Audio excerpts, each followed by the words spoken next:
All right, so today we're going to dive deep into some fascinating stuff, international trade. Yeah. And specifically, we're going to be looking at President Trump's tariff strategy. Mm-hmm. Um, might not sound super exciting at first, Right. but trust me, it's actually pretty crucial stuff, Yeah.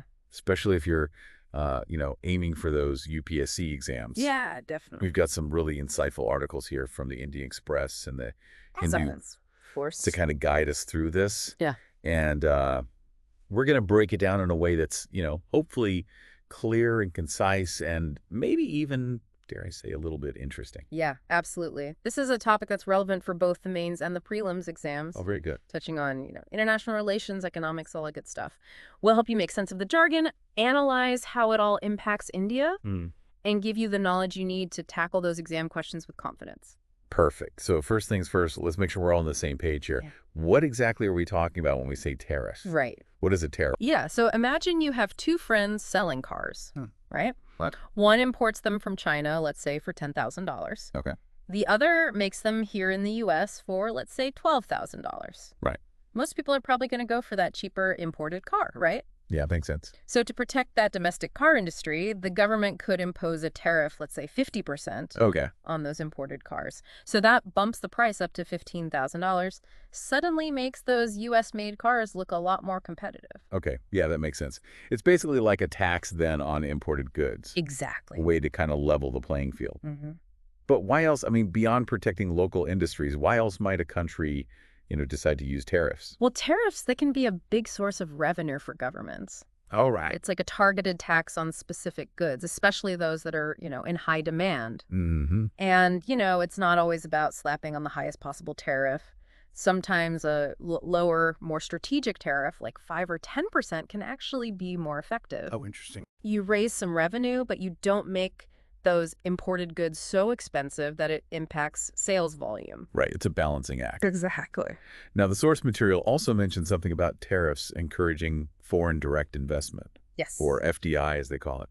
How does that work? Well, let's stick with our car example. Yeah. Okay, so instead of paying that hefty 50% tariff, those Chinese car manufacturers, they might decide to set up factories right here in the U.S. to avoid the tariff altogether. All right. Brings in jobs for the local economy, and consumers still get access to those more affordable cars. Right.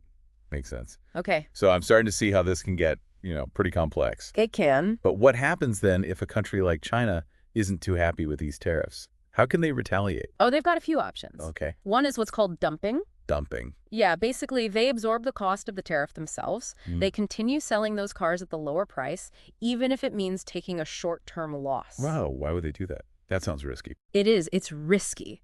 But the goal is to undercut the competition, even if it hurts their profits initially. Mm-hmm. The hope is to drive those domestic manufacturers out of business. Oh, wow.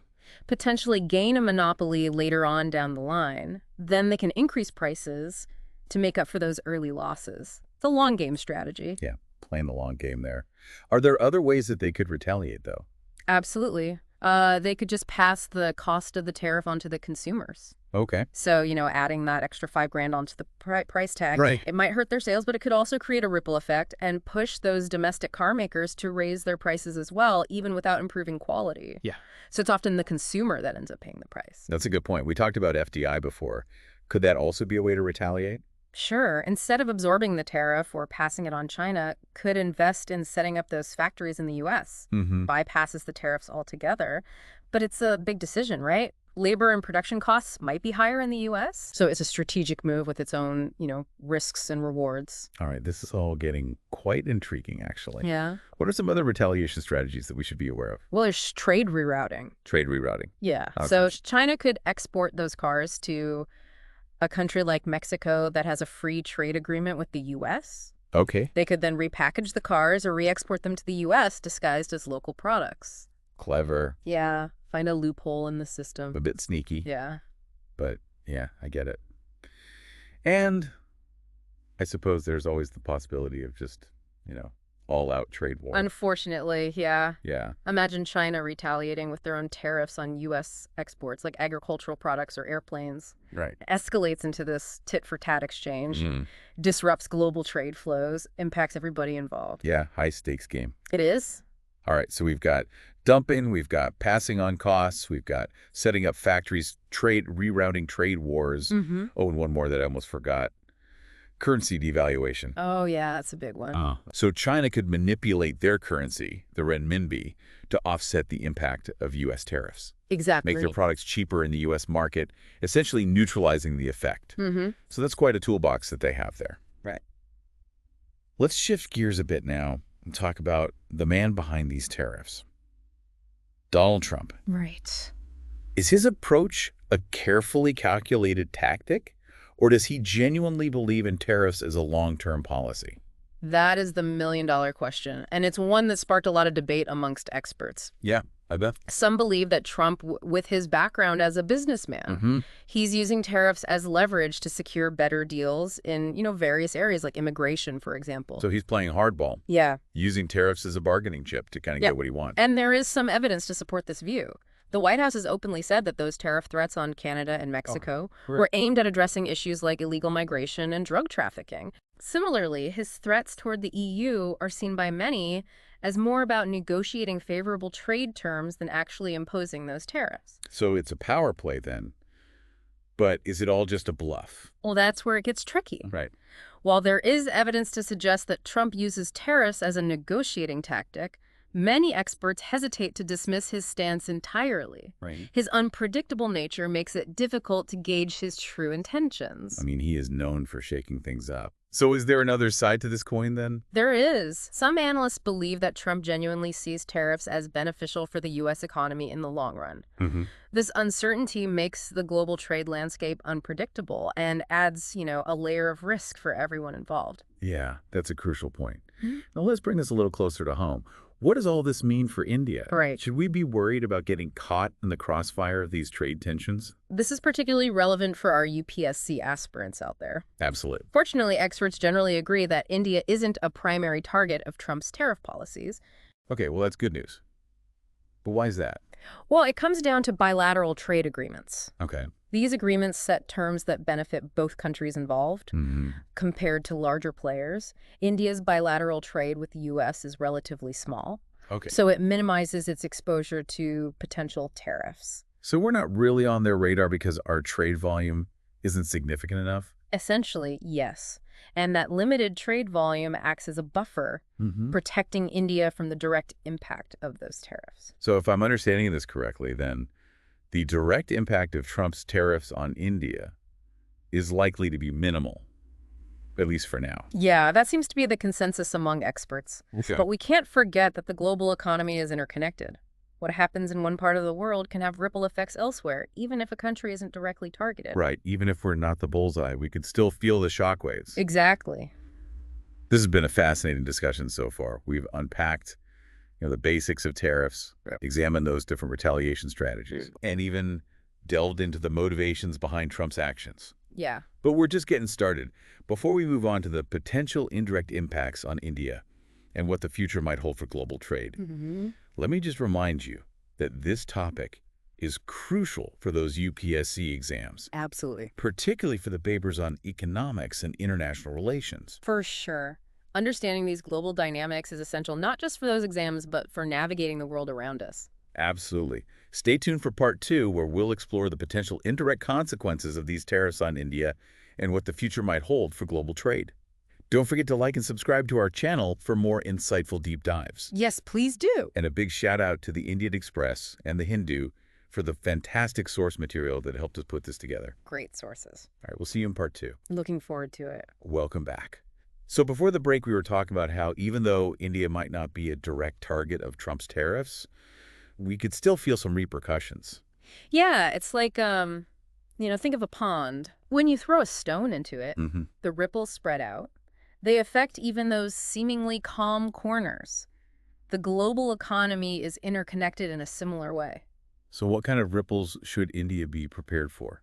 Well, one major concern is the potential impact on global supply chains. Okay. India is increasingly integrated into this intricate web of production and distribution. Right. So let's say, for example, China's manufacturing sector gets hit hard by U.S. tariffs.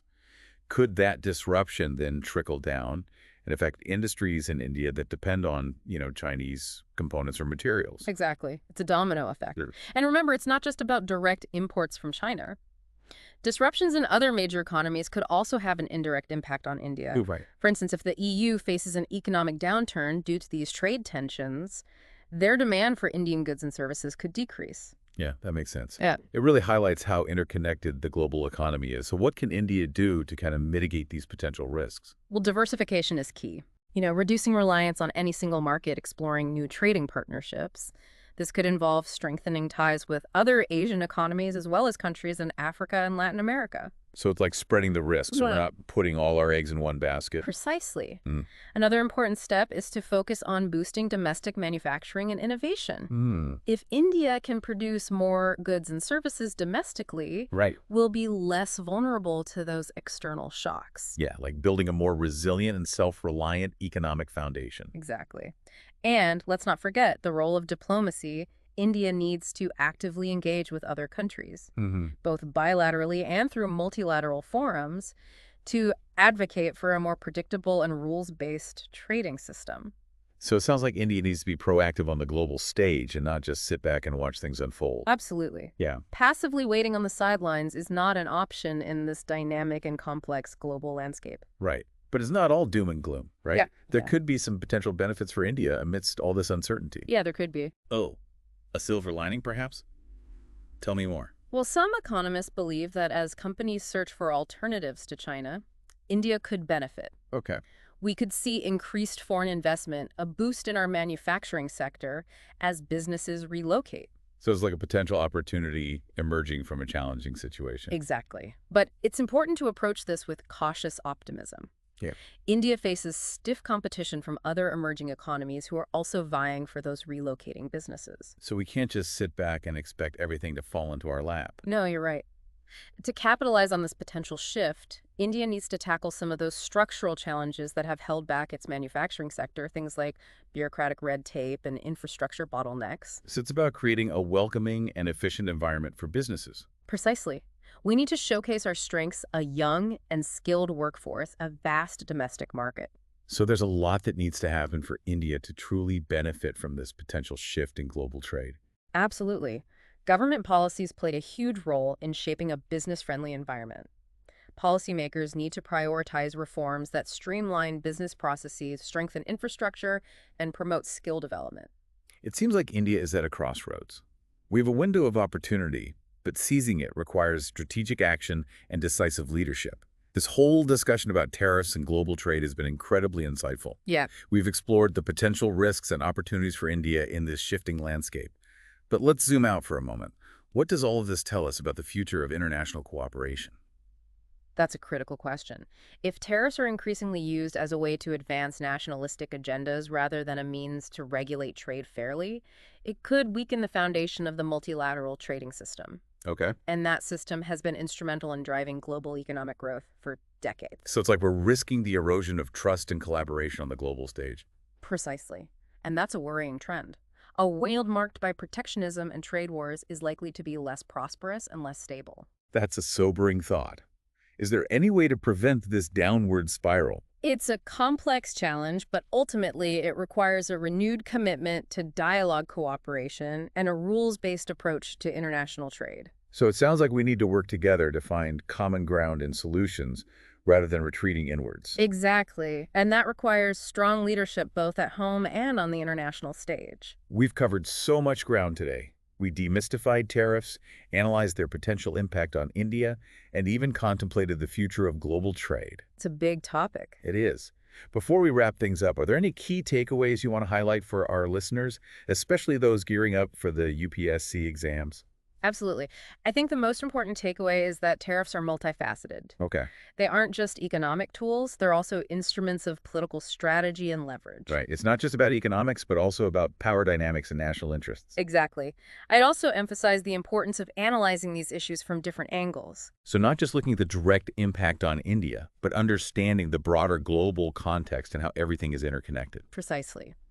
And finally, I urge our listeners to develop their critical thinking skills.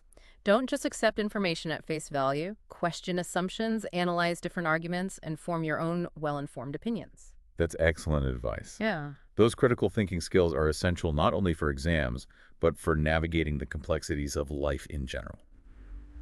Welcome back to our deep dive on tariffs. We've covered a lot of ground already, but before we wrap up, I thought it'd be helpful to kind of look back at history for a moment. Sometimes the past can offer, valuable lessons for the present, don't you think? Oh, absolutely. History often provides a really useful lens for understanding current events. Yeah. When it comes to tariffs and trade wars, there are some compelling historical parallels that can really shed light on, the potential risks and outcomes. So are there any specific examples that come to mind, moments in history that might hold some relevance to what's happening today? Well, one of the most striking examples is the Smoot-Hawley Tariff Act of 1930 in the United States. Okay. It was enacted during the Great Depression, and it raised tariffs on thousands of imported goods with the goal of protecting American businesses and farmers. That sounds very similar to the protectionist approach we're seeing with some of Trump's policies. You're absolutely right. And unfortunately, the Smoot-Hawley Act had disastrous consequences. Already. Instead of boosting the American economy, it actually deepened the Depression. Wow. Other countries retaliated with their own tariffs, and this contributed to a global trade collapse. So it backfired spectacularly. Yes, it did. The Smoot-Hawley Act serves as a cautionary tale, reminding us that protectionist policies can have unintended and often negative consequences that affect everyone involved. It's a stark reminder that in a globally interconnected world, our actions have ripple effects. Yeah. So if history is a guide, excessive tariffs might not be the best solution. But what about the future? What are some possible scenarios that could play out in the coming years when it comes to global trade? Well, one possibility, and it's a rather concerning one, is that the current trade tensions escalate into a full-blown global trade war, Oh, no. similar to what happened in the 1930s. Right. That would be a worst-case scenario leading to economic turmoil and geopolitical instability. Yeah, that doesn't sound good at all. Yep. Are there any other, perhaps more optimistic possibilities? Of course. Another scenario is that countries recognize the dangers of protectionism Okay. and choose to engage in constructive dialogue and negotiations instead.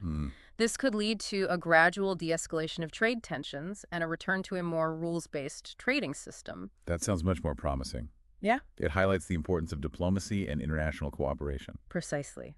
There's also a third possibility, Okay. that we enter a prolonged period of trade uncertainty where countries adopt a mixture of protectionist measures and attempts at cooperation. This would create a volatile and unpredictable environment for businesses and investors, making it difficult to plan for the future. So it's like we're standing at a fork in the road with several paths ahead of us, and the path we choose will have a significant impact on the future of global trade. Exactly. The future of global trade is shaped by a complex interplay of economic forces, political decisions, and technological advancements. It's a dynamic landscape that's constantly evolving. Well, we've covered an incredible amount of ground in this deep dive, from the basics of tariffs to their potential impact on India and the lessons we can learn from history. We've explored this topic from multiple angles. Before we wrap up, what are some final thoughts you'd like to leave our listeners with, especially those preparing for the UPSC exams? I would say the most crucial takeaway is that understanding these global dynamics is vital not just for exams, but for navigating the world around us. As citizens, voters, and future leaders, it's essential to engage with these issues critically and thoughtfully. I couldn't agree more. We hope this deep dive has equipped you with the knowledge and insights you need to ace those exams and make sense of the complexities of international trade. Remember, staying informed is the first step towards shaping a better future. Absolutely. Knowledge is power. And hey, if you found this deep dive helpful, hit that like button, subscribe for more insightful explorations of the topics that matter.